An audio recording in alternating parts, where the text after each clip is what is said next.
නමෝ තස්ස භගවතු අරහතෝ සම්මා සම්බුද්දස්ස. ඒ භාග්‍යවත් වූ අරහත් වූ ගෞතම නම් වූ අපගේ සම්මා සම්බුදුරජාණන් වහන්සේට නමස්කාර වේවා. සාදු සාදු සාදු. මාගේ ගුරු දේවෝත්තම කල්යාණ මිත්‍ර පරම පූජනීය පින්වත් ලොකු ස්වාමීන් වහන්සේට ගෞරවාදර වන්දනාව වේවා. සාදු සාදු සාදු. ගරුතර මහා සංඝරත්නයන් අවසරයි. ශ්‍රද්ධාවන්ත වාසනාවන්ත පින්වතුනේ, අපි හැම දිනාට වාසනාව ලැබුණා මේ ජීවිතේ තෙරුවන් සරණ යන්න. අපි කවුරුත් බුද්ධං සරණං ගච්ඡාමි කියලා බුදුරජාණන් වහන්සේ සරණ ගියපු අය. ධම්මං සරණං ගච්ඡාමි කියලා සද්ධර්මයේ සරණ ගියපු අය. සංඝං සරණං ගච්ඡාමි කියලා මහා සංඝරත්නයේ සරණ ගියපු අය. මේ ලෝකේ තෙරුවන් සරණ යනවා කියන එක පින්වතුනේ හරි දුර්ලභ එකක්. හරි දුර්ලභ එකක්. ලෝකේ නොයෙක් මතවාද තියෙනවා. නොයෙක් ඉගැන්වීම් තියෙනවා. ඒ ගොන්නක් අතරේ තෙරුවන් සරණට හිත පැහැදිලා තෙරුවන් සරණ යනවා කියන එක දුර්ලභ කාරණාවක්. බුදුරජාණන් වහන්සේ සරණ ගියපු අපි තව තවත් බුදු සරණ වැළඳගන්නේ බුදුරජාණන් වහන්සේගේ ගුණ සිහි කරලා. අපගේ සම්මා සම්බුදුරජාණන් වහන්සේ මේ ගුණයෙන් යුක්ත වුණා කියලා ගුණ සිහි කරලයි බුදු සරණ වැළඳගන්නේ. ධර්මයේ ගුණ සිහි කරලයි දහම් සරණ වැළඳගන්නේ. ආන්ගේ විදිහටමයි සංඝරත්නයේ ගුණ සිහි කරලා තමයි සංඝ සරණ තව තවත් තමන්ගේ ජීවිතයට සම්බන්ධ කරගන්න තියෙන්නේ. ඉතින් මේ දේශනා මාලාවේදී අපිට ඒ සංඝ සරණ මහා සංඝරත්නයේ ගුණ හොඳට සිහි කරගන්න අවස්ථාව ලැබෙනවා. සංඝයා වහන්සේලා සරණ ගියපු අපිට ඒ මහා සංඝරත්නයේ ගුණ සිහි කරනකොට මේ සාමාන්‍ය ප්‍රජාවක් අතරේ අනේ උතුම් පිරිසක් මට සරණ යන්න ලැබුණනේ කියන සතුට උපදින්න ඕන. ඒ සතුටත් එක්කනේ සරණ ගැලපී යන්නේ. ඉතින් අදත් ඔබට ඒ සංඝ සරණ ගැන හිත පහදවා ගන්න බොහෝ කාරණා අහන්න ලැබෙනවා. අද දේශනාවට දායකත්වයෙන් දරනු ලබන්නේ පින්වත් රසිකා විජේපාල, ඉරේසා විජේපාල, මනෝරි විජේපාල යන දියණිවරු තිදෙනාත්, අනිල් චිත්‍රානන්ද, චන්ද්‍රසිරි, දුමින්ද සුභාවික්‍රම යන බෑනාවරුනුත්, තාරුක ප්‍රභාතිය, දුල්මී සුභාවික්‍රම, කනිෂ්ක හසරංග, චමුදිත කෞෂාන් යන මුණුපුරන් සහ චන්ද්‍රලතා ඉදිරිසිංහ මෑණියන් විසින් ඉතින් ඒ පින්වතුන්ලාගේ දායකත්වයෙනුයි අද දවසේ සංඝ සරණ උතුම් ධර්ම දේශනාව පින්වතුන්ලාට ශ්‍රවණය කරන්න ලැබෙන්නේ. බලන්න මහා සංඝරත්නයේ ගුණ ගැන මේ සංඝ සරණ පොතේ මේ විදිහට අන්තර්ගත වෙනවා.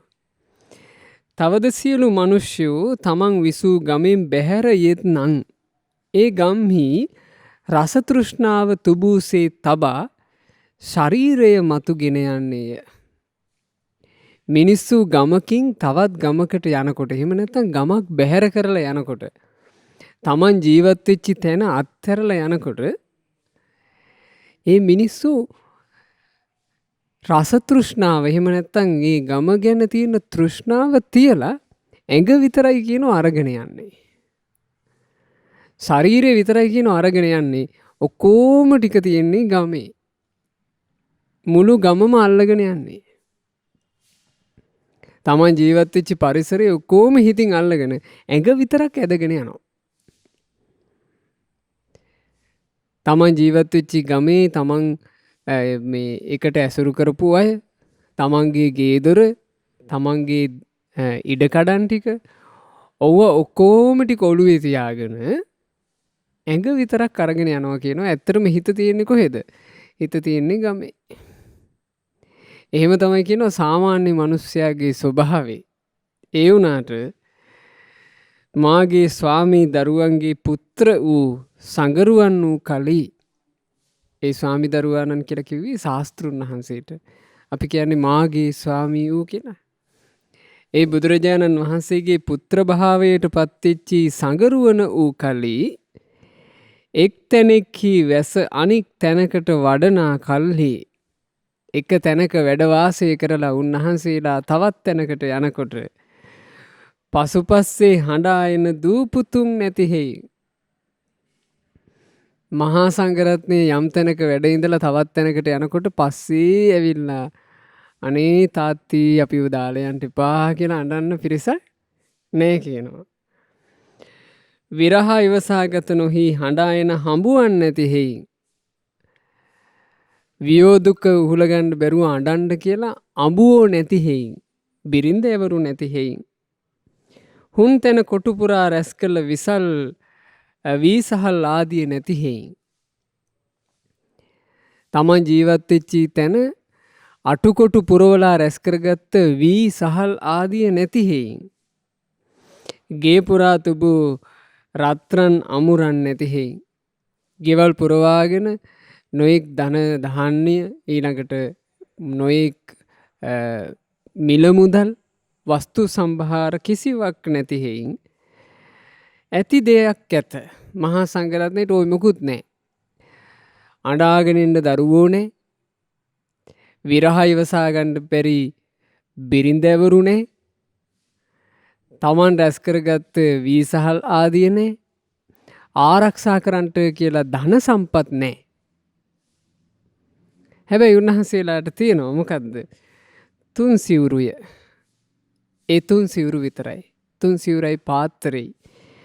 තමන් එක ශරීරයෙහිම රැඳෙන හේයින් කිසි තැන්හි අපේක්ෂාවක් නැත්තේය. ඒ මහා සංඝරත්නයට තිබුණු ජීවිතයේ සුන්දරත්වය. අපේක්ෂාවක් නැති, බලාපොරොත්තු නැති, ප්‍රාර්ථනා නැති ජීවිත. කොච්චර සුන්දරයිද? ඒ සුන්දරත්වය ගැන පින්වතුනි අපි හිත් පහදවන්න ඕන. මොකද අපිට මේ බණපද අහන්න ලැබෙනකොට සමහරවිට අපි මේ අඹදරුවෝ සහිතව පවුල් වෙලා අපි ඒ වගකීම්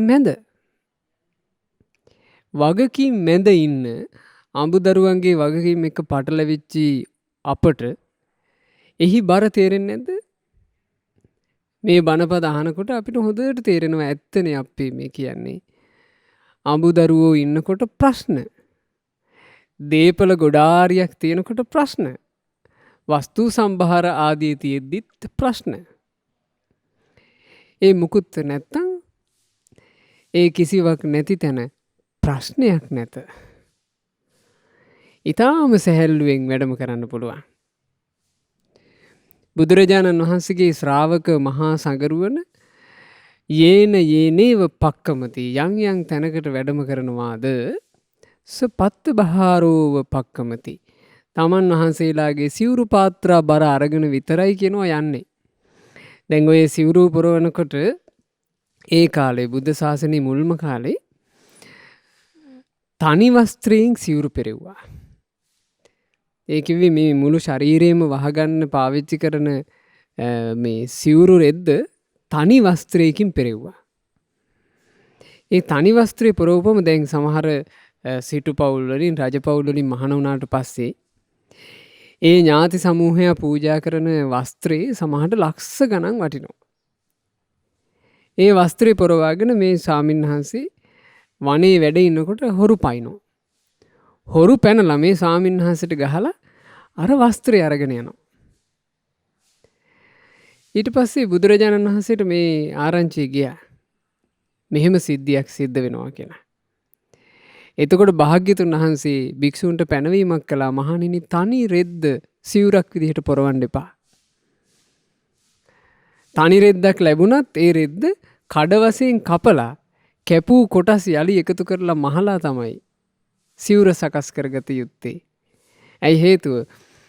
සිවුර මේ ඒ රෙද්ද කෑලි කෑලි වලට කැපුවාට පස්සේ අර තියෙන වටිනාකම නැතුව යනවා. වටිනා දේ ගොඩාක් තිබුණහම පින්වතුනේ ඒ වටිනා දේට ප්‍රශ්න වැඩි. කාමයේ ගැන වදාරනකොට භාග්‍යතුන් වහන්සේ දේශනා කරනවා මහණෙනි කාමය කියලා කියන්නේ හරියට මස් වැදැල්ලක් වගේ. ඒ මස් වැදැල්ලේ උපමාව කොහොමද තේරුම් ගන්න ඕනේ? උකුස්සෙක් විකුණන්න තිබුණු මස් වැදැල්ලක් ඩැහැගෙන ගියා. දැන් මේ උකුස්සා තමන්ගේ නියපොතු වලින් මස් වැදැල්ල අල්ලගෙන යනවා. ඒ උකුස්ස මස් වැදැල්ල පැහැරගත්තා විතරයි අනිත් උකුස්සෝ ටික ඒ උකුස්සාට කොටන්න පටන් ගත්ත කියනවා. අනිත් උකුස්සෝ එක දිගට කොටනවා මේ මස් වැදැල්ල අල්ලගෙන ඉන්න උකුස්සට. ඇයි හේතුව? ඒකුන්ට ඕන්නේ මස් වැදැල්ල. නමුත් මස් වැදැල්ල ඕන වුණාට උන් කොටන්නේ මස් වැදැල්ලට නෙවෙයි, මස් වැදැල්ල අල්ලගෙන ඉන්න එකාට. ඕන් ඔය වගේ කියනවා කාම වස්තු අල්ලගත්තාම අල්ලගෙන ඉන්න කෙනාට තමයි ගුටි කන්න වෙන්නේ. අල්ලගෙන ඉන්න කෙනාටයි ගුටි කන්න සිද්ධ වෙන්නේ. සජීවී කාමේ වේවා අජීවී කාමේ වේවා අල්ලාගෙන ඉන්න තාක් දුක තියෙනවා, වෙහෙස තියෙනවා, කරදරේ තියෙනවා, අපේක්ෂා තියෙනවා, බලාපොරොත්තු තියෙනවා. එතන තියෙන ගින්නක්. ඒ ගිනි මැද කොටු වෙලා අපිට අහන්න ලැබෙනවා මේ කාමයේ අත්හැරපු පිරිසක් ඉන්නවාලු. කාමයේ අත්හැරලා සැනසෙල්ලේ ඉන්න පිරිසක් ඉන්නවලු. අපේක්ෂා රහිතව හිටපු තැනකින් තවත් තැනකට යන්න පුළුවන් පිරිසක් ඉන්නවලු. තමන් යම් තැනකින් නික්මෙනකොට මගේ දරු පැටවුන්ට මක් වෙයිද කියලා හිතන්න දෙයක් නැතුව සැනසෙල්ලේ වඩින පිරිසක් ඉන්නවලු. මේ දේපලට මොකක් වෙයිද කියලා හිතන්නේ නැතුව සැනසෙල්ලේ වඩින පිරිසක් ඉන්නවලු. තමන්ට කියලා බිරින්දෑවරු නැතිව, ස්වාමීවරු නැතුව සැනසෙල්ලේ වඩින පිරිසක් ඉන්නවලු. ඒ පිරිස කවුද? සංඝං සරණං ගච්ඡාමි කියලා අපි සරණ ගියපු බුදුරජාණන් වහන්සේගේ ශ්‍රාවක මහා සංඝරත්නයයි. සැවැන්නුවර එක මහා ධනවත් තරුණෙක් ධන සම්පත් ඔක්කොම අත්හැරලා දාලා මහාන වෙන්න තීරණය කළා. ඒ තීරණයට එනකොට ඔහු විවාහ වෙලා. අලුත බැඳපු බිරිඳක් ඔහුට හිටියා. දැනගෙන හිටියේ නෑ ඒ තරුණයා තමන්ගේ බිරිඳ ගැබ් අරගත්ත බව. ඒ වෙනකොට ගැබ මෝරලා තිබුණේ නෑ. ඉතින් මේ තරුණයා තමන්ගේ බිරිඳටත් දැනුම් දීලා දෙමව්පියන්ටත් මතක් කරලා ධන සම්පත් ඔක්කොම අත්හැරලා මහාන වුණා. පැවිද්ද ගැන අපි දේශනාව යහලා තියෙනවානේ. කුඩා වූත් මහත් වූත් දේපල සම්පත් අත්හරිනවා. කුඩා වූත් මහත් වූත් ඥාති සමූහය අත්හරිනවා. ඒ බන්ධන ඔක්කොම අත්හැරලා උන්වහන්සේ පැවිදි වුණා. පැවිදි වෙලා ඊටාම කෙටි කාලයයි බුද්ධ ශාසනයක් තුල ලබන්න තියෙන උතුම් ඵලය, ඒ උතුම් අරහත්ත්වය උන්වහන්සේ සාක්ෂාත් කළා. දැන් රහතන් වහන්සේ නමක්. ওই රහතන් වහන්සේ භාග්‍යතුන් වහන්සේව බැහැ දැකීම පිණිස අවුරුද්දකට දෙකකට පස්සේ වැඩම කරනවා යලි සවැත් නුවරට. ඒ රහතන් වහන්සේ වැඩම කරන කාලේ වෙනකොට අර බිරිඳට දරුවා හම්බ වෙලා පුංචි දරු පැටියෙක් ඉන්නවා. ඉතින් ඒ කාලේ මෙහෙම සිද්ධියක් වෙලා තියෙනවා. දැන් දරු පැටියා එක්ක මේ බිරිඳ තනි වුණානේ, තරුණ බිරිඳ. ඒ අවට හිටපු අනිත් ගෑනු මේ බිරිඳට එක එක ඇනුම් පද කියනවා. අනේ දැන් ලොකු වුණාට පස්සේ මේ දරු පැටියාට තාත්තා කියලා කවුද පෙන්වන්නේ? අයියෝ මේ දරුවාට ගියපු කලදසාවක් කියලා මේ අර කාන්තාවගේ හිත වෙහෙසටපත් කරනවා. ඔය අතරේ එක ගෑනු කෙනෙකුට දකින්න ලැබුණා අර රහතන් වහන්සේ සැවැන් නුවරට වැඩම කරලා ඉන්නවා. මේ ගෑනු කෙනා ඉක්මනින් තකහණියක්ම ගිහිල්ලා කිව්වා අර කාන්තාවට ආන් ඔහේගේ ඒ පරණ ස්වාමි පුරුෂයා සැවැන්නුවරට වැඩම කරලා ඉන්නවා මං දැක්කා. කිව්ව ගමන් මේ බිරිඳට ස්වාමී ප්‍රේමේ හටගත්තා. ඇය කල්පනා කළා අද නම් කොහොම හරි මම මගේ ස්වාමි පුරුෂයාව ආයෙමත් ගෙදර එක්කන් එනවා. ඇය තමන්ගේ දරු පැටියාවත් වඩාගෙන සැවැන්නුවර භික්ෂූන් වහන්සේලා වැඩ ඉන්න ප්‍රදේශයට තමන්ගේ ස්වාමි පුරුෂයා හොයාගෙන යනවා. ඒ යනකොට රුක් සෙවණවල් වල ස්වාමින් වහන්සේලා වාඩි වෙලා ඉන්නවා භාවනාවෙන්. රුක් සෙවණක් ගානේ ගිහිල්ලා ඇය හෙව්වා. තමන්ගේ ආදර ස්වාමි පුරුෂයාකෝ එක රුක් සෙවණකට යනකොට ඇය දකිනවා පෙර තමන් දැකපු තමන්ගේ ස්වාමි පුරුෂයාගේ ලස්සන කේස කලාපේ නැහැ. ඔහු වවාගෙන හිටපු රැවුල නැහැ. ඔහු සැරසිලා හිටපු වස්ත්‍ර ආභරණ ආදියත් නැහැ. ඒ ඔක්කොම ඉවත් කරලා දාලා කසාවතක් පොරවාගෙන කෙස් රැවුල් බාපු තමන්ගේ ස්වාමි පුරුෂයා රුක්සෙවෙනි වාඩි වෙලා ඉන්නව දැක්ක ගමන් නිකන් පපුව හොස් ගාලා ගියා. අයියෝ මගේ ප්‍රිය ස්වාමි පුරුෂයාට මොකද්ද මේ වුනේ කියලා. එතකොට එයා හිත දැඩි කරගත්තා. හිත දැඩි කරගෙන ළඟට ගිහින් කතා කළා. ඒයි කිව්වා. එතකොට මේ ස්වාමීන් වහන්සේ ඇස් දෙක විවර කළා. ඇස් විවර කරාම දැන් මේ තමන්ගේ අතේ වඩාගෙන ඉන්න දරු පැටියව මෙහෙම ඉස්සරහට දික් කරලා පෙන්නනවා. පෙන්නලා කියනවා ඒයි මේ තමුන්ගේ දරුවා නම් තමුන් බලා ගන්න ඕන. දැන් තමුන්ගේ දරුවා බලා ගන්න එකයි ඇත්තේ කියලා අර දරුවා මේ ස්වාමීන් වහන්සේ ළඟ බිම තිබ්බා. තියලා මේ කාන්තාව මං යන්න කියලා හැරිලා ගියා.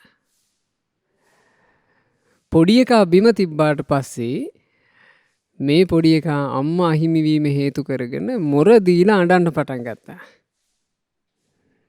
දැන් මේ රහතන් වහන්සේට කරගන්න දෙයක් නැහැ. රහතන් වහන්සේගේ හිතේ කිසිම වෙනසක් වෙන්නේ නැහැ. ඒ රහතන් වහන්සේ එහෙම ඇස් දෙක පියාගත්තා. තමන් වහන්සේ යම් සමාධියකින් සැනසෙල්ල හිටියද ඒ සැනසෙල්ලට යලිපත් වුණා. අර කාන්තාව යන්න වගේ ගිහිල්ලා සාමාන්‍යයෙන් අපේ කාමයේ අත්හැරිලා එහෙමනේ. අත්හරිනවා වගේ ගිහිල්ලා සමහරලාට කේන්ති ගියාම අපි පරිහරණය කර කර ඉන්නේව මෙවනම් මට ආයෙ එපා කියලා අපි විසික් කරනවා. වීසි කරලා ඉවරලා කේන්තිය බැස්සාට පස්සේ ආයෙ අපිම හොයනවා. අපේ අත්හැරිලා එහෙමනේ. ඒ වගේ මේ ගෑනු කෙනා අර දරුවා දාලා ගියාට කාම බන්ධනේ අත්හැරපු නැති හිතක් කොහොම අතහරින්නද? ඇයට දුකයි. ඇය රුක් සෙවණක් දෙකක් එහා පැත්තට වෙලා බලාගෙන හිටියා මොකද්ද වෙන්නේ කියලා. උන්වහන්සේ දරුවා සම්බන්ධයෙන් අපේක්ෂාවක් නැහැ. ඇස් පියාගත්තා. මේ ස්ත්‍රිය ළඟට එනවා. ළඟට ඇවිල්ලා අර දරුවාව වඩාගත්තා. වඩලාගෙන ඉම්බා.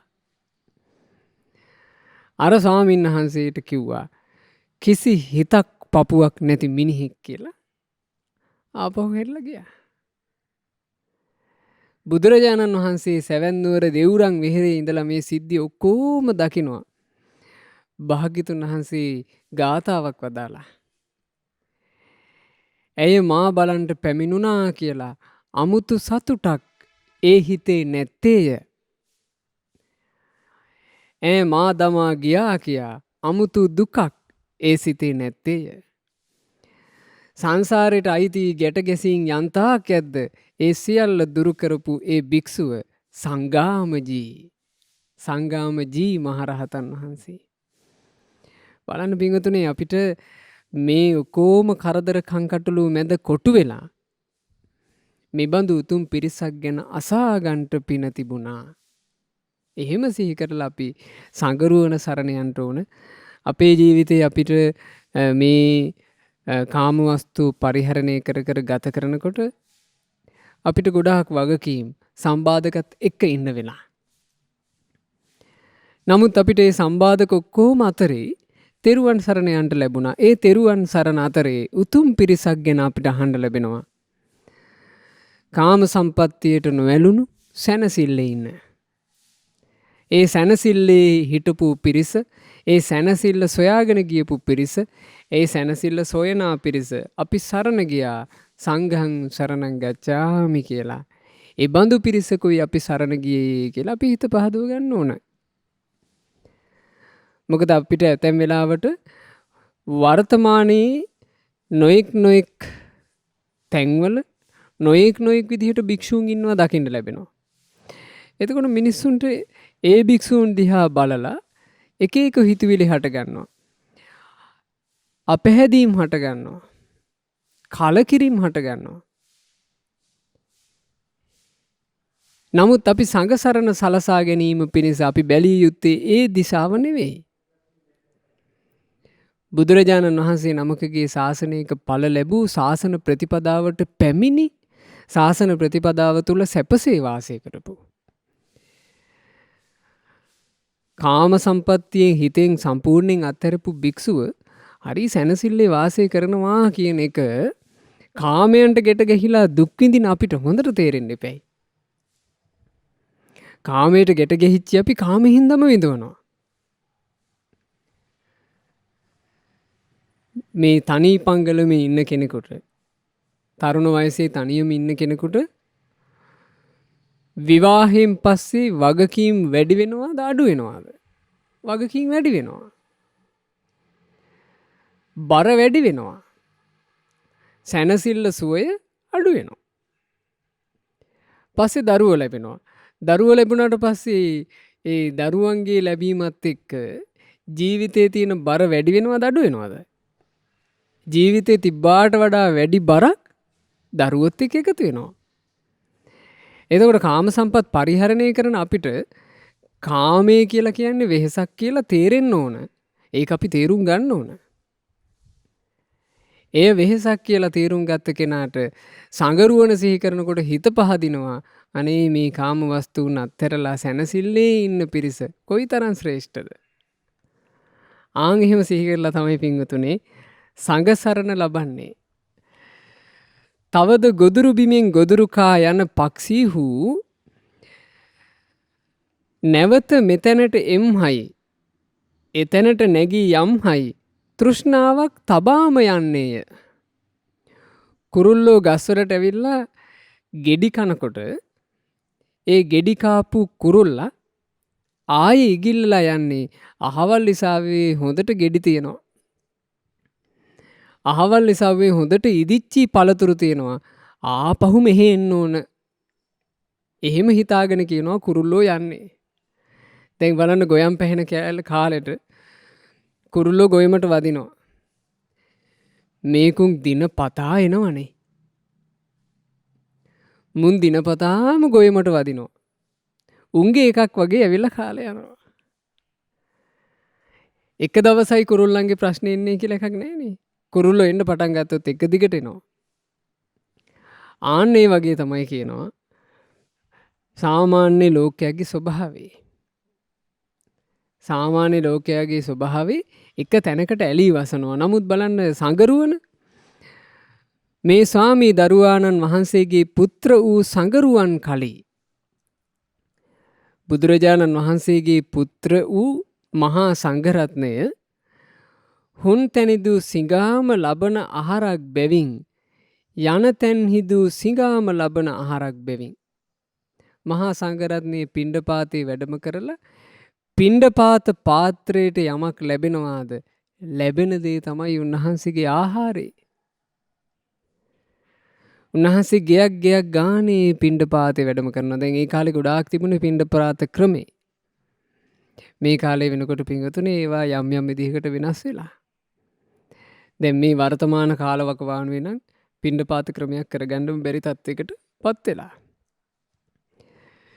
පිණ්ඩපාතේ වැඩම කරනකොට භික්ෂුව අපේක්ෂාවකින් තොරව යනවා. පිණ්ඩපාතේ වැඩම කරන ගෙදරට කලින් කියලා යන්නේ නේ මට අහවල් දේවල් හදලා තියන්න කියලා. ඒ මිනිස්සු හදලා තියෙන දෙයක්, ඒ මිනිස්සු පූජා කරන්න කැමති දෙයක් උන්වහන්සේලා පිළිගන්නවා අපේක්ෂාවක් නැතුව. අපේක්ෂාවක් නැති සිතින්ම ආහාරය සොයාගෙන යනවා. අද ලැබුණු ගෙදරින් හෙට ලැබෙයිද දන්නේ නැහැ. ඉදිරියේදී මොන විදිහේ ආහාර හම්බ වෙයිද දන්නේ නැහැ. සාමාන්‍යයෙන් ගේක දොරක නම් අපි ඉස්සරහට මේ જાති ඒවා කමු, මේ හාල් වලින් බත් කමු. අපි එහෙම රැහැත්ති කරගන්නවා. මහා සංගරුවනට ඒ බන්ධක් නැත. බලන්න කොච්චර සුන්දරද ජීවිතේ. පාත්‍රයේහි ලාලු ආහාරක්ම හඳුනන බැවින් පාත්‍රයට යමක් ලැබිලා තියෙනවද? ඒ ලැබිච්චි දේ තමයි උන්වහන්සේ වළඳන්නේ. ලද්දයක්ම මිහිරි වන බැවින් නොලත් දේහි සිටිවිල්ලක් නැති හේයින් ලැබිච්චි පිණ්ඩපාත දානයක් වළඳනවා. නොලැබිච්ච එකක් ගැන හිතින්නේ අයියෝ මේ જાති ඒවා හම්බුණා නම් හොඳයි. මොකද්ද මේ අද දානෙට හම්බුනේ? එහෙම හිතෙවිල්ලක් නැහැ කියනවා. හරි ලස්සනයි මහා සංඝරත්නය ගැන සඳහන් වෙනවා. මහා සංඝරත්නයේ පිණ්ඩපාතේ වැඩීම. යතාපි බමරෝ පුප්පං වන්න ගන්ධං අහේටයන්. බඹරෙක් මලකට පියඹාගෙන ගිහිල්ලා ඒ මලෙන් රොංචුට්ටක් අරගන්නවා. හැබැයි ඒ මලේ සුවඳ නසන්නේ නැත. ඒ මැලේ පැහැය නසන්නේ නැත. ඒ මලට වෙහෙසක් කරන්නේ නැත. ඵලේති රසමාදාය ඒවං ගාමී මුනිචරේ. බුදුරජාණන් වහන්සේගේ ශ්‍රාවක සංගරුවනේ ඒ මුනිවරු ගමේ පිණ්ඩපාතේ වැඩම කරන්නේද ඒ ලෙසින්මය. අලත්තං යදිදං සාදු. ලැබෙන දානේ හොඳට ලැබුණොත් යහපති. නාලත්තං කුසලං ඉති. එසේ හොඳට පිළිවෙලකට නොලැබුණොත් ඒද යහපති. උභයේ නේව සෝතාදී. ඒ දෙකේදීම අකම්පිත සිත් ඇත්තේය. ආන් එහෙම තමයි බුදුරජාණන් වහන්සේගේ ශ්‍රාවක මහා සංඝරත්නය. විස්මයජනක නැද්ද? විස්මයජනකයි. මෙහෙම පිරිසක්. හරියට මල් කුසුම් වන මස්තිකෙහි හමා යන පවනට මේ වනේ හැරකොට යන්නේ කෙසේද කියලා ශෝකයක් නැත්තා වගේ මහා සංඝරත්නයට කිසි තැනක ශෝකයක් නැත්තේය. කුරුල්ලන්ට මේ වනාන්තරයකින් යනකොට වනාන්තරයේ සම්බන්ධයෙන් සටහනක් තියාගෙන ඒගොල්ලෝ යන්නේ. හැබැයි හුළඟට එහෙම එකක් නැහැ. හුළඟ මේ ලස්සනට මල් පිපිලා තියෙන මල් මිටියාවතක් ඔස්සේ හමාගෙන යනවා. ඒ හමාගෙන යන හුළඟට හැඟීමක් නැහැ කියනවා. අයියෝ මේ සුවඳ මල් දාලා මං කොහොම යන්නද? එහෙම හැඟීමක් නැහැ කියනවා. බුදුරජාණන් වහන්සේගේ ශ්‍රාවක මහා සංඝරත්නය ගැන තේරුම් ගත යුත්තේ ආන් ඒ විදිහටයි.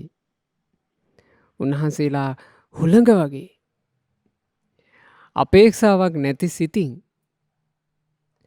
උන්වහන්සේලා වැඩම කරනවා. පිංගුතුනේ බුදුරජාණන් වහන්සේගේ ශ්‍රාවක මහා සංගරුවන ගැන හිත පහදව ගනිද්දී අපි අපිට අවංක වෙන්න ඕන. මේවා අහනකොට අපිට තේරෙනවා අපි කොහෙද ඉන්නේ කියලා. අපිට කොච්චර බන්ධනද?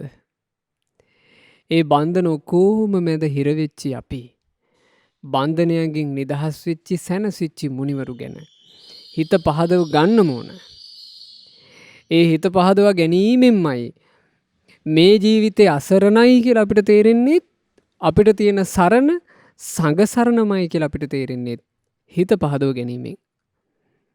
ඒ නිසා හොඳට සංගරුවන ගැන මෙසේ සිත පහදවා ගන්නට ප්‍රාප්ත වූ ගෝචරයක්ම ගන්නා ඉන්ද්‍රයන්සේ දෙව කියන බස් නැතිව සැදැහැ ඇත්ත උන් දුන්නක්ම පමණක් පිළිගන්න.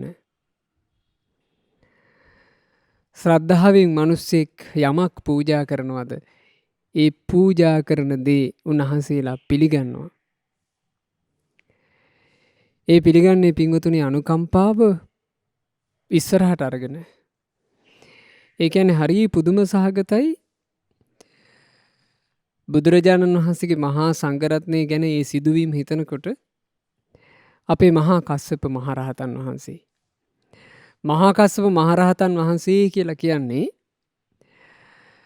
නිරෝධ සමාපත්තියට නිතර නිතර සමවදින. නිතර සමාපatti සුවයෙන් වැඩ හිටපු උත්තමයෙක්. හේතුව මේ නිරෝධ සමාපත්තියට උන්වහන්සේ සමවදින්ට නිරෝධ සමාපත්තියෙන් වැඩ හිටපු භික්ෂුවකට ඒ සමාපatti සුවයෙන් නැගී හිටපු දවසේ යම් දානයක් පූජා කළොත් ඒ දානේ විපාක ගොඩාක් මහත්ඵලයි. විශේෂයෙන් ඒ දානේ විපාක ඒ ජීවිතේම ලබා දෙනවා. එතකොට මහා කස්සප මහරහතන් වහන්සේගේ පුරුද්දක් තිබුණා. නිරෝධ සමාපත්තියට සමවැදිලා එයින් නැගී හිටලා දුප්පතෙක් හොයාගෙන පිණ්ඩපාතේ වැඩම කරනවා. එතකොට මේ දුප්පත් කෙනා දානේ පූජා කරාට පස්සේ දම්පිදු දුප්පතාට සැප උපදිනවා. බලන්න මේ අනුකම්පාව. ඉතින් ඔය වගේ අපේ මහා කස්සප මහරහතන් වහන්සේ නිරෝධ සමාපත්තියෙන් දින 7ක් වැඩ ඉඳලා නිරෝධ සමාපත්තියෙන් දින 7ක් වැඩ ඉන්නවා කියලා කියන්නේ ඒ දවස් 7 ඇතුලේ කිසිදු ආහාරයක් නැහැ, කිසිදු පානයක් නැහැ.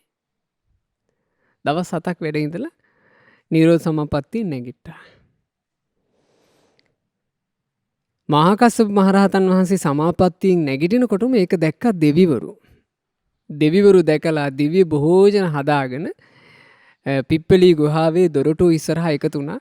දැන් මහා කස්සපයන් වහන්සේ එළියට වඩිනවා, වැඩම කරපු ගමන් පූජා කරන්න ඕන. දෙවිවරු එකතු වුණා. දෙවිවරු එකතු වෙලා ඉද්දී මහා කස්සප මහරහතන් වහන්සේ තමන් වහන්සේගේ නුවණින් බලනවා අද කවරෙකුටද පිහිටක් අවශ්‍යයි. මහා කස්සප මහරහතන් වහන්සේ දකිනවා කාත් කවුරුවත් නැතිව තනි වෙලා අගුපිලක වැටිලා ඉන්න අම්මා කෙනෙක්. ඒ අම්මගේ ආයුෂේ අද අවසන් වෙනවා. ඒ අම්මගේ ජීවිතේට රැස් වෙච්ච පිනක් නැහැ. ඒ අම්මා දුගතිය නියම කරගෙන ඉන්නවා. රහතන් වහන්සේ කල්පනා කළා පිහිට විය යුත්තේ මේ අම්මටයි. මහා කස්සප මහරහතන් වහන්සේ පිප්පලී ගුහා ద్వාරයෙන් පාත්‍රය අරගෙන එළියට වැඩම කළා. ඒ එළියට වැඩම කරනකොට දෙවිවරු අහසේ පිරීලා දිව්‍ය භෝජනයේ සුවඳ පැතිරෙනවා. දෙවිවරු කියනවා එක හඬින් ස්වාමීනි අපේ දාන පිළිගන්ට, ස්වාමීනි අපේ දාන පිළිගන්ට. මහා කස්සප මහරහතන් වහන්සේ දෙවිවරුන්ට අත වැහුවා. ආශ්චර්යයි. අපි නම් පින්වතුනේ 7 දවසක් කෑමක් බීමක් නැතුව ඉද්දී 7 දවසක් අපිට මොනවා හරි කන්න බැරි වුණොත් එහෙම අපි ඊළඟට හිතනවා අපේ ප්‍රණීත දෙයක්, ඇඟට පෝෂණයක් ලැබෙන දෙයක්, විටමින් සහිත දෙයක් කන්න ඕන කියලා. ඇයි හේතුව? අපි හොයන්නේ අපේ යැපීම. මහා කස්සප මහරහතන් වහන්සේ දෙවිවරුන්ගේ දානේ ප්‍රතික්ෂේප කළා. මොකද දෙවිවරුන්ගේ දානේ කියලා විශේෂයක් උන්වහන්සේලාට නැහැ. ශ්‍රද්ධාවෙන් දෙන දෙයක්මයි උන්වහන්සේලා පිළිගන්නේ. මෙහි සඳහන් වෙනවා මෙහෙමත්. දිව්‍ය රූපේහි උපන්නා වූ චක්කු විඥානයේ තමන්ගේ ආයු පමණම සිට නිරුද්ධ වන්නාසේ දෙව්ලොව වැනි තැනකට සිඟා වන්ද තමන් සිටිනා තෙක් කල්ම සිටගෙන සිගෙන නමුත් බුදුන් විසින් නියම කළ කාලය නොයික්ම වන්නාහ. උන්වහන්සේලා දෙව්ලොවට පිණ්ඩපාතේ වැඩම කළත් ඒ වඩින්නේ අර්ථයක් සලකාගෙන. ඒ අර්ථය මොකද්ද? පිණ්ඩපාතය. තව කෙනෙකුට පිනක් උපද්දන විදිහට දානයක් ලබා ගන්න අපේක්ෂාවෙන් එහා අපේක්ෂාවක් නැහැ. සාමාන්‍යයෙන් වෙන කෙනෙකුට කාමයේ ඇලුණු කෙනෙකුට දෙව්ලොවකට යන්න පුළුවන් වුණොත් ආයේ මෙහෙ ඉන්නේ.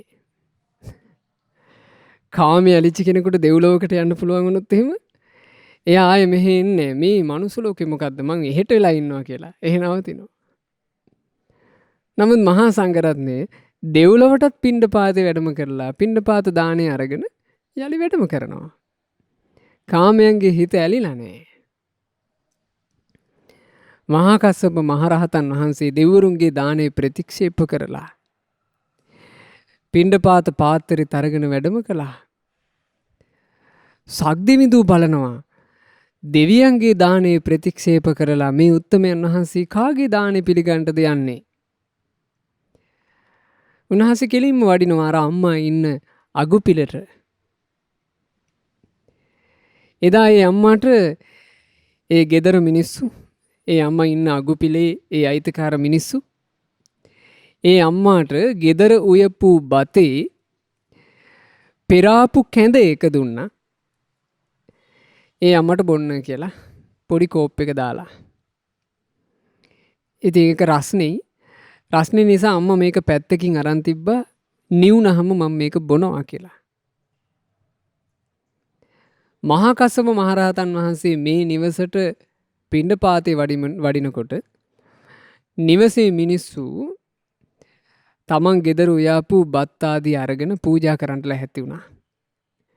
මහා කස්සප මහරහතන් වහන්සේ දුරදී මේ අයට පේන්න පාත්‍රයෙන් අත වැහුවා ඒ අයගේ දානේ තමන් වහන්සේට අවශ්‍ය නැති බව.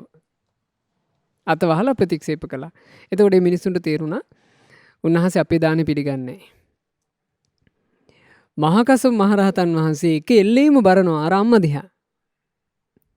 එතකොට අම්මට තේරුණා මේ උත්තමයන් වහන්සේ අදහස් කරන්නේ මගෙන් දානයක්. ඒ අම්මට දෙන්න කියලා දෙයක් නැහැ.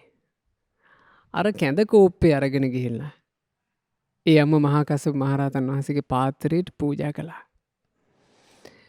පූජා කරනකොට ඒ අම්මට හිතෙනවා මම වන්දනා කරන්න ඕන.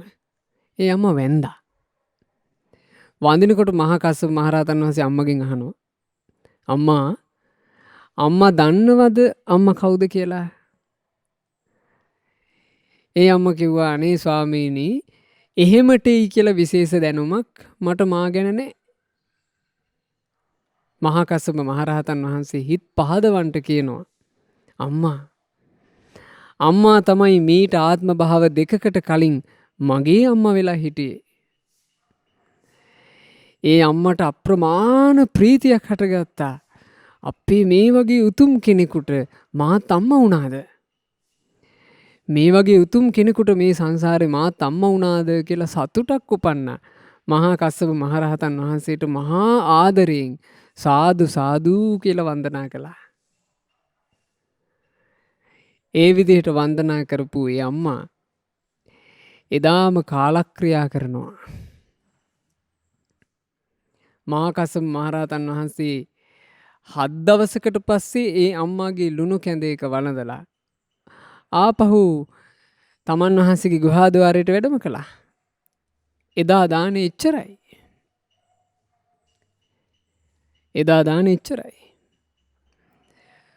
7 දවසකට පස්සේ ආහාරයක් පානයක් නොගෙන ඉඳලා 7 දවසකට පස්සේ උන්වහන්සේ ගත්ත එකම එක ආහාරය අර ලුණු කැඳ එක.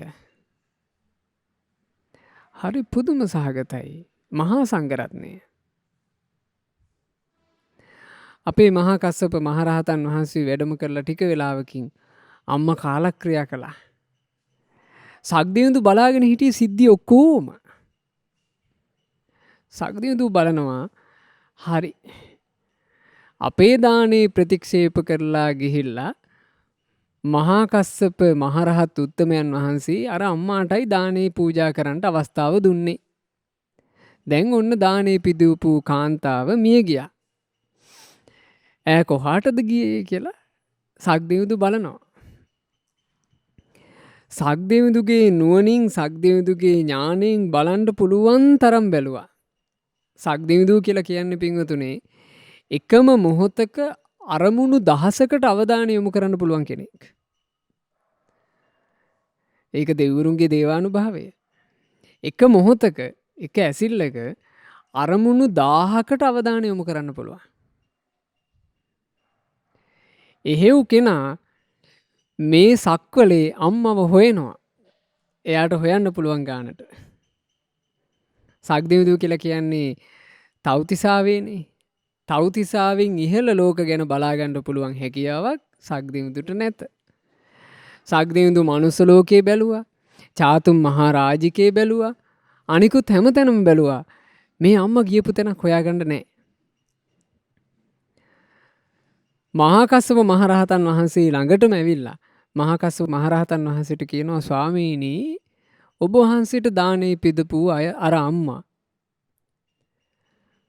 අනේ ආයුෂ අවසන් වෙලා කලුරිය කළා. ස්වාමීනි ඈ ගිහේ කොහාටද කියලා මං හොයනවා. ඈ ගියපු තැනක් හොයාගන්න බෑ කිව්වා. මහා කස්සප මහරහතන් වහන්සේ කියනවා දේවේන්ද්‍රය ඈ ගියපු තැනක් ඔබට සොයන්නට බැරිය. තථාගත අරහත් සම්මා සම්බුදුරජාණන් වහන්සේගේ ශ්‍රාවක මහසඟරුවන කෙරෙහි හිත පහදවාගෙන ඒ චිත්ත ප්‍රසාදයෙන් දම්පිදු ස්ත්‍රීකගේ ගතිය ඔබ කොහොම හොයන්ටද? ඈ නිමාන රතියේ උපන්නා. නිරය උරුම වෙලා හිටපු කෙනාට උපන්න පුණ්‍ය ඵලය බලන්න. නිරය උරුම වෙලා හිටපු කෙනාට අන්තිම මොහොතේ උපන්න පුණ්‍ය ඵලයේ අසිරිය බලන්න. මනුස්ස ලෝකේ ඉක්මවා, චාතුම් මහා රාජිකේ ඉක්මවා, තව්තිසාව ඉක්මවා, යාමයේ තුසිතේ ඉක්මවා ඈ නිමාන රතියේ උපන්නා. අද අපි මේ බණපද කියනකොටත් ඒ දෙව්දුව නිමාන රතියේ ඉපදිලා සතුටු වෙනවා. ආන් ඒ නිසා ශ්‍රාවක මහා සඟරුවන ගැන අපි ඒ විදිහටයි සිත් පහදවා ගත යුත්තේ, තේරුම් ගත යුත්තේ. අපේක්ෂා රහිත සිතින්, කාම සම්පත් අත්හල සිතින් ඉන්න උන්වහන්සේලා කාමයන්ගේ පටලවිච්චි මේ මනුස්ස වර්ගයාට පින්කෙතයි. කාමයේ පටලවිච්චි මේ සත්වයාට පුණ්‍ය ඵල උපදවා දෙන්නේ. මේ සත්වයාගේ ජීවිතයට රැකවරණේ සලසා දෙන්නේ. මේ සත්වයාගේ ජීවිතේ දියුණුව පිණිස, සැපේ පිණිස පින්ඵල උපදවා දෙන්නේ බුදුරජාණන් වහන්සේගේ ශ්‍රාවක මහා සඟරුවනයි. ඒ මහා සංඝරත්නයේ ස්වභාවය මෙහි හරි ලස්සනට විස්තර වෙනවා. වන් තැන්හි විහාරයක් ඇත, එහිම වසන්නාහ. ඒ මහා සංඝරත්නයේ එතෙන් අවස්ථාවල දෙව්ලොවට වැඩම කළානේ. දැන් අපි අහලා තියෙනවානේ අපේ මුගලන් මහරහතන් වහන්සේ නිතර දෙව්ලොවට වැඩම කළා. අනිකුත් බොහෝ රහතන් වහන්සේලා දෙව්ලොවට වැඩම කළා. දෙව්ලොවට වැඩම කරාට ඒ දෙව්ලොවට වැඩම කරපු මහා සංඝරුවන, දෙව්ලොවට වැඩම කරපු භික්ෂුන් වහන්සේලා දෙව්ලොවේ පදිංචි වෙන්නේ නැහැ. ආපහු මෙහෙට වැඩම කරනවා. කාමයේ අත්හැරපු නිසා. කාම තෘෂ්ණාව සහිත පුද්ගලයෙක් දෙව්ලොවට ගියොත් එහෙම ඒ දෙව්ලොවේ තියෙන සම්පත් දකිනකොට මේ මනුස්ස ලෝකේ එපා වෙනවා. එයා කල්පනා කරනවා අනිවාර්යයෙන්ම මෙච්චර මේ ලස්සන තැනක් තියාගෙන, මෙච්චර මන්දිර තියාගෙන ආයේ මොකටද මනුස්ස ලෝකේ යනවද? මම මෙහි ඉන්නවා කියලා. භික්ෂුන් වහන්සේලා එහෙම නැහැ කියනවා. ඒ මහා සංඝරත්නය දෙව්ලොවට වැඩම කළත් යලි තමන් වහන්සේ වැඩ හිටපු විහාරයට එනවා. ඒ වැඩම කරන තැන තියෙන්නේ විහාරයක් නම්, සංඝයා උදෙසා කරෝප එකක් නම් ඒකේ වැඩ ඉන්නවා.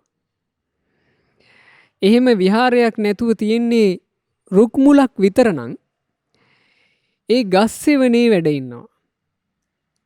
හේද නැත්නම්, අඩු ගානේ ගස් සෙවණක්වත් නැත්නම් උන්වහන්සේලා හිස්බිම්හි වැඩ සිටින්නාහ. අපේක්ෂාවක් නැති හිත, පුදුම සැනසෙල්ලක්.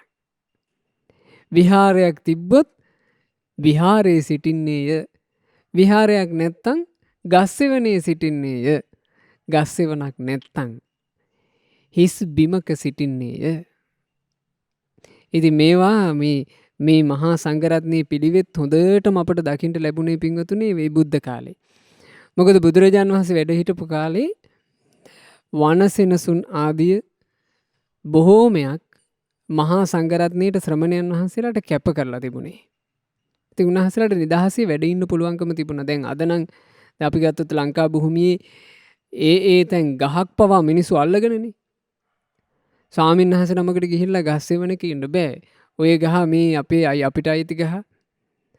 මේ අපේ තාත්තගේ මේ වචනයට අනුව ඔය ගහ අපිටයි ලියලා තියෙන්නේ කියලා.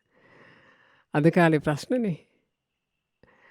බුදුරජාණන් වහන්සේගේ මේ ශ්‍රාවක භික්ෂූන් වහන්සේලා මේ බුද්ධ කාලේ වැඩ ඉන්නකොට ඒකට හොඳටම පරිසරේ ඒ කාලේ දඹදිව තිබුණා. හරියට හිස්පිමේ වැඩ ඉන්නේ මේ වගේ කියනවා. ඒක හරිම ලස්සනයි. තැන්හි තැන්හි මුතුදැල් එල්ලු රන්කම් කළ වියන් බඳ සිරියහන් ගබඩාවක වසන රජකුමාරවරුන් සෙයින්. විශුද්ධ වූ සඳරැස් නැමැති මුතුදැල් එල්ලු විසිතුරු තරුවැල්ලෙන් රන්කම් කළ අහස් වියන බඳ අවකාශයෙහිම යෙහෙන් වසන්නාහ. අපිට ඉන්ඩි හිටින්ද තැනක් නැතුව අපි පාරට වැටුනොත් එහෙම පිංගතුනේ අපි පාරේ නිදාගන්නේ දුකසේ. අයියෝ දරුවෝ මට බැලුවේ නෑ. ඥාතියෝ මට බැලුවේ නෑ. මං උපකාර කරපු අය පෙරලා මට උපකාර කළේ නෑ කියලා අපි අඬ එළියේ නිදියයි. නමුත් බුදුරජාණන් වහන්සේගේ මහා සංඝරත්නය වැඩහිඩින්ට තැනක් නැති වුණොත් එහෙම සොහොන් පිට්ටනියක වගේ අවකාශයක නිදහසේ සුවසේ සැනසෙල්ලේ ඉන්නවා කියනවා. හරියට හොඳ සිරියහන් ගබඩාවක ඉන්න රජකුමාරවරු වගේ. හේතුව අපේක්ෂාවක් නැති හිත. කාම බන්ධනයෙන් නිදහස් වූ සිත. සියලු කෙලෙස් බන්ධනයන්ගෙන් නිදහස් වූ සිත. ලාමක වූ කිසිවකට ආසා නැති සිත. ඉතින් මේ අපි ඉගෙන ගත්තේ මහා සංඝරත්නයේ ගුණවලින් ගුණ ස්වල්පයක්. ඒ ගුණ කඳම කොච්චර අසිරිමත්ද. අපි හැම දෙනාට එබඳු ගුණ දරාගෙන සිටපු මහා සංඝරත්නයේ උතුම් සංගරුවනේ ආශිර්වාදයම ලැබේවා. සංගරුවනේ ගුණ හඳුනාගෙන අපට තව තවත් සංඝසරණ ලබන්නටම වාසනාව ලැබේවා. සාදු සාදු සාදු. රැස් කරගන්ට යෙදුනා වූ සියලුම පුණ්‍ය ධර්මයන් අපි පළමු කොට අනුමෝදන් කරමු. සග්දෙවිඳුන් සතරවරන් දෙවිවරුන් සෙන්පති දෙවිවරුන් ප්‍රධාන සියලු දෙවි දේවතාවුන් පින් අනුමෝදන්ව දෙවියෝ දිව්‍ය සැපයෙන් දිව්‍ය ආශ්චර්යයෙන් වැඩෙත්වා. සියලු දෙවියන්ගේ නිරන්තර රැකවරණ දෙවියෝ අපහට සලසා දෙත්වා.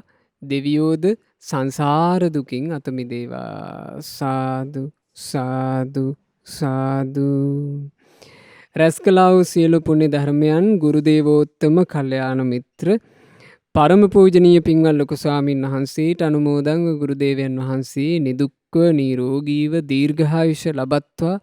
ගෞතම සාසනය තුල චතුරාර්ය සත්‍ය ධර්මය පරිපූර්ණ වශයෙන් අවබෝධ කරන්ට වාසනාව ලැබෙත්වා. සාදු සාදු සාදු. මේ සංඝසරණ ගැන පහදා දෙමින් අප සිදු කරන උතුම් සද්ධර්ම දේශනාවෙන් රැස් වූ සියලුම පුණ්‍ය ධර්මයන් පිළිවෙත් පුරන මහා සංඝරුවනට අනුමෝදන්ව පින්වතුන් වහන්සේලා නිදුක්ව නිරෝගීව දීර්ඝායුෂ සම්පත්තියම ලබත්වා. ගෞතම සාසනය තුල උතුම් ධර්මාවබෝධයෙන් සැනසෙත්වා. සාදු සාදු සාදු. රැස් කළා වූ සියලු පුණ්‍ය ධර්මයෝ අද ධර්ම දානය සිදු කරන මේ පින්වතුන්ලාගේ නමින් මිය පරලෝ යන්ට යෙදුනා වූ අංක 46න් 1 තෙඹුගොල්ල ඉහළමුල්ල අංකුඹුර යන නිවසේ පදිංචිව සිට 2021 මැයි මාසේ 31 වන දින මිය පරලෝ යන්ට යෙදුණු පින්වත් ටී.ජී. විජේපාල පියාණන්ට මේ සියලුම පින් අනුමෝදන් වෙත්වා. චන්ද්‍රලතා එදිරිසිංහ මහත්මියගේ නමින් මිය පරලෝ යන්ට යෙදුනා වූ අංක 60 දෙහිවත්ත අංකුඹර යන ලිපිනේ පදිංචිව සිට මියගිය ස්වාමි පුරුෂයා වන පින්වත් වික්‍රමසිංහ මහත්මාට, මිය පරලෝ ගිය මල්ලිකා සහෝදරියට, මිය පරලෝ ගිය දෙමාපියන්ට මේ සියලුම පින් අනුමෝදන් වෙත්වා. ඒ නමින් මිය ගියා වූ සියලු ඥාතීන්ට හිත මිත්‍රාදීන්ට පින් අනුමෝදන්ව ඥාතීන්ගේ පරලෝ ජීවිතයේ සැපයෙන් සැපයටම පත්වෙත්වා. මේ දුක් සහිත සසර ගමනින් අපගේ ඥාතීන්ට ඉතා ඉක්මනින්ම නිදහස් වෙන්න ලැබෙත්වා කියන ප්‍රාර්ථනාවෙන් පින්පෙත් අනුමෝදනා සිදු කරන්න. සුජීවත්ව සිටින සැප්තැම්බර් මාසයේ 16 වන දින 70 වන ජන්මදිනයේ යෙදෙන පින්වත් ඒ.ජී. ජයවතී මෑණියන්ට මේ සියලුම පින් අනුමෝදන් වෙලා මෑණියන් නිදුක් වෙත්වා නිරෝග වෙත්වා සුවපත් වෙත්වා දීර්ඝායුෂ සම්පන්නියම ලබත්වා. චන්ද්‍රලතා එදිරිසිංහ මහත්මියගේ සුජීවත්ව සිටින පින්වත් ආර්යරත්න, ශ්‍රියාලතා, චන්ද්‍රරත්න, සුජාතා සහ නිශ්ශංක එදිරිසිංහ කියන සහෝදර සහෝදරියන්ට පින් අනුමෝදන්ව නිදුක් නිරෝග සුව සැලසේවා, දීර්ඝායුෂ සම්පන්නියම සැලසේවා. අද දවසේ මේ උතුම් ධර්ම දේශනාවට දායකත්වයෙන් දරනු ලබන පින්වත් රසිකා විජේපාල, ඉරේසා විජේපාල, මනෝරී විජේපාල යන ඒ දියණිවරුන් තිදෙනාට මේ සියලුම පුණ්‍ය ධර්මයෝ එක ලෙසම අනුමෝදන් වෙත්වා. අනිල් චිත්‍රානන්ද, චන්ද්‍රසිරි, දුමින්ද සුභාවික්‍රම කියන බෑනාවරුන්ටත්, තාරුක ප්‍රභාතිය, දුල්මී සුභාවික්‍රම, කනිෂ්ක හසරංග, චමුදිත කෞෂාන් යන ඒ මුණුපුරන් සියලු දෙනාට මේ සියලුම පින් අනුමෝදන් වෙත්වා. අද ධර්ම දානය සිදු කරන චන්ද්‍රලතා එදිරිසිංහ මෑණියන්ටත් පවුලේ හැම දෙනාටත් පින් අනුමෝදන් වෙලා සියලු දෙනාට නිදුක් නිරෝග සුව සැලසේවා, දීර්ඝායුෂ සැලසේවා. මේ වසංගත රෝගාදී කිසිවකින් ඒ පින්වතුන්ලාගේ ජීවිතවලට කරදරයක්, පීඩාවක්, හිංසාවක්, වෙහෙසක් නොවේවා. රැකී රක්ෂා ආදී සියලු කටයුතු ਸਰව ප්‍රකාරයෙන්ම සමෘද්ධිමත් වේවා. ඒ දූදරු මුණුපුරු මිනිපිරියන්ගේ අධ්‍යාපන කටයුතු ආදියත් ਸਰව ප්‍රකාරයෙන්ම සාර්ථක වෙත්වා.